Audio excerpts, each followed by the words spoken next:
This short video describes the MSU Extension Water School Water Policy Toolbox and how you can use it if you have questions about some water policy topic. Here is the link to the Water School website where you can find the Water Policy Toolbox, and it also shows a picture of the cover of the document. Catherine Johnston and Rachel Nanteza were two students who worked on compiling the information in the toolbox when they were undergraduate research assistants working with Dr. Pat Morris. The Water Policy Toolbox grew out of a discussion about how best to provide water policy information to participants in Michigan State University Extension's Water School. Federal, tribal, state, and local policymakers all have a hand, to some degree, in passing laws and writing rules related to water resources. As participants in the Water School will hear, or will have heard, federal, tribal, and state governments address water issues related directly to protecting drinking water quality or to restricting large quantity water withdrawals. But many land use decisions made at the local level affect things like the demand for water, which is a function of land use, or the presence or absence of water quality risks, for example, with local wellhead protection programs or decisions about green infrastructure. The last thing that anyone wants to experience is sitting in a classroom setting and listening to someone go through a litany of all of the types of laws and rules that affect water resources. So we decided to use the in-person session on water policy to give a broad overview of a few specific kinds of water-related issues that have been addressed by policy decisions, and in particular, to focus on what kinds of things happen generally at the federal level, the tribal level, the state level, or the local level. Then the policy toolbox was developed as a resource that someone with water policy questions could access for more specific information. The toolbox also gave us an opportunity to provide links to lots of information that is way too detailed for an in-person discussion. Also, an important objective of creating the toolbox was to give our water school participants some practice in the kind of research that's needed when a water policy question arises. We ask you to take note, though, that the Water Policy Toolbox does not include everything that anyone might want to know about laws, regulations, or programs related to water resources. We tried to include as much as we could that, in our view, covers issues important in Michigan or covers the things that most directly affect water quality or water use. But many kinds of policy decisions affect water resources indirectly, so there's no way we could capture everything. Our hope is that using the Water Policy Toolbox will give you information and skills that will help you to dig into areas that the toolbox doesn't cover. We hope that it gives you an idea of the kinds of resources available, where to go to look up federal or state laws, and things like that. So what's in the toolbox? We have put in there a host of links to laws that have been passed, to rules and regulations that have been adopted at various levels of government, and also links to programs that have been created by different levels of government that directly address water issues. In some cases, we've defined terms, but not in every case. And in some cases, the roles of different governmental entities are actually summarized for particular topics, but again, not in every case. This is a picture of the first few sections of the table of contents in the toolbox document. It shows how we organize the material. We identified specific water-related topics that we thought Michigan residents might have questions about. Then we came up with a set of specific water issues related to each topic. These are listed as keywords. Then we provided information as relevant according to whether it is something done at the federal, tribal, state, or local level. And in some cases, we provided links to resources that are not specifically related to governmental activity. For example, in some cases, we provided links to MSU Extension resources. For each of the keywords, the location of information, that is, whether it is federal policy or state policy, for example, is linked to the table of contents. So for example, if you click on federal for invasive species, it will take you to that section of the toolbox. Of course, you can just scroll through the document, but we put these links in for those who want to get right to the point.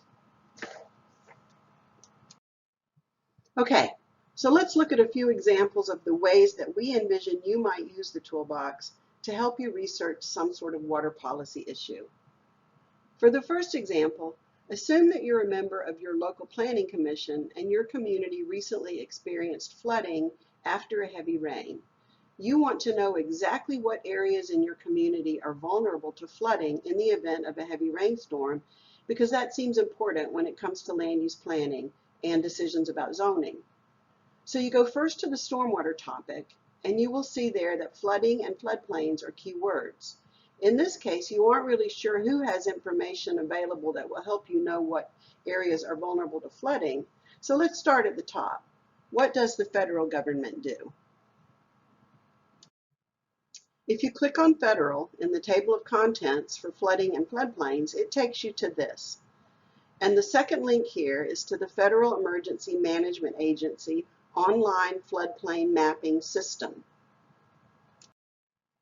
At that site, you can type in a specific address and see whether it is in a floodplain, or you can start at a specific address and then navigate around the aerial imagery and look at information for larger areas.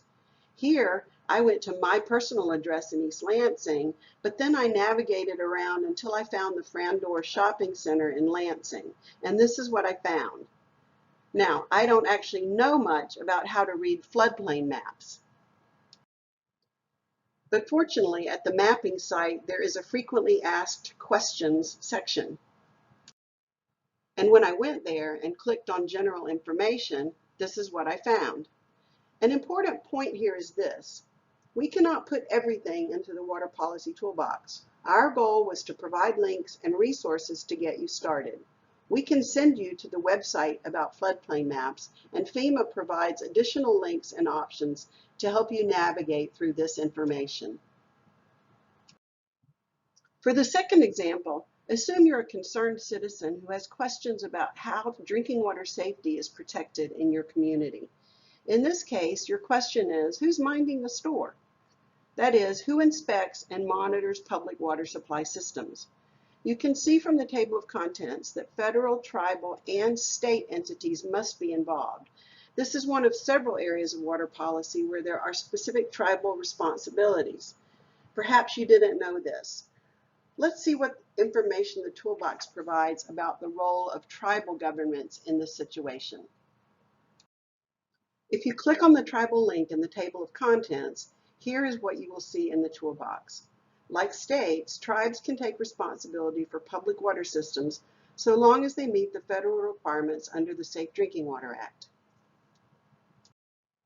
Then if you click on the link provided in the toolbox, this is what you will see on the EPA website. It provides information about the role of tribal governments in implementing the Safe Drinking Water Act. It provides resources for water utilities, and it provides information for tribal members who are served by those utilities. For the last example, let's assume that you're curious about whether local government in your community can do anything to protect wetlands.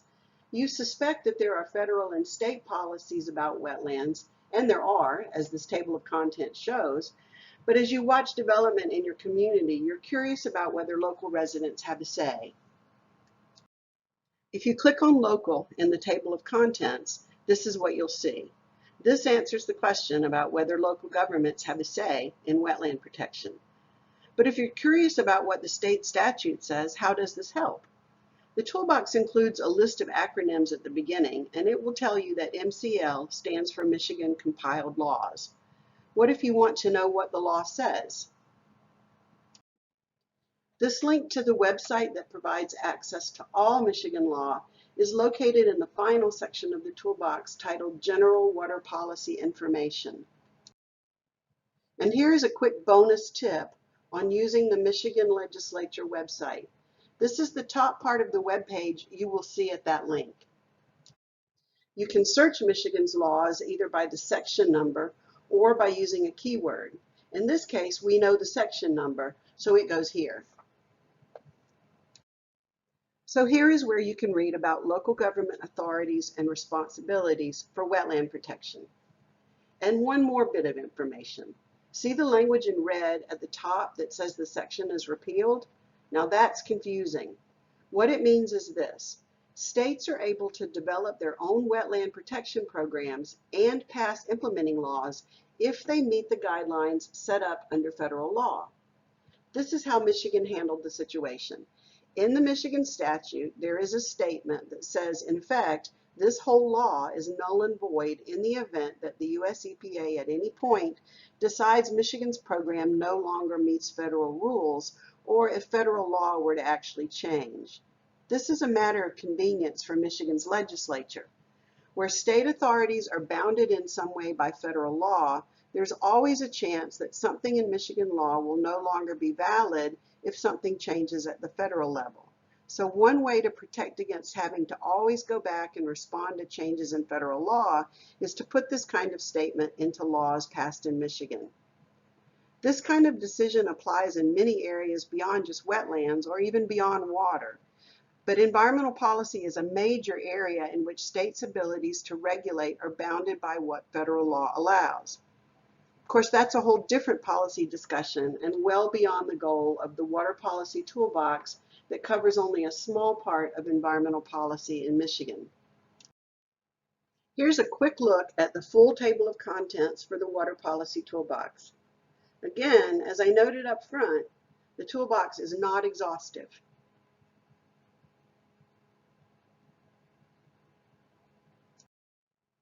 We hope the Water Policy Toolbox is something that you will find of value. We wanted to provide a resource that is an entree into a broad array of water policy topics for those of you who have questions about a specific issue. We organized the toolbox according to topics or issues of public concern, and we included direct links to a host of additional resources. Many of those links are to websites that contain lots of useful information. Especially, the toolbox helps you find out who to contact with specific concerns.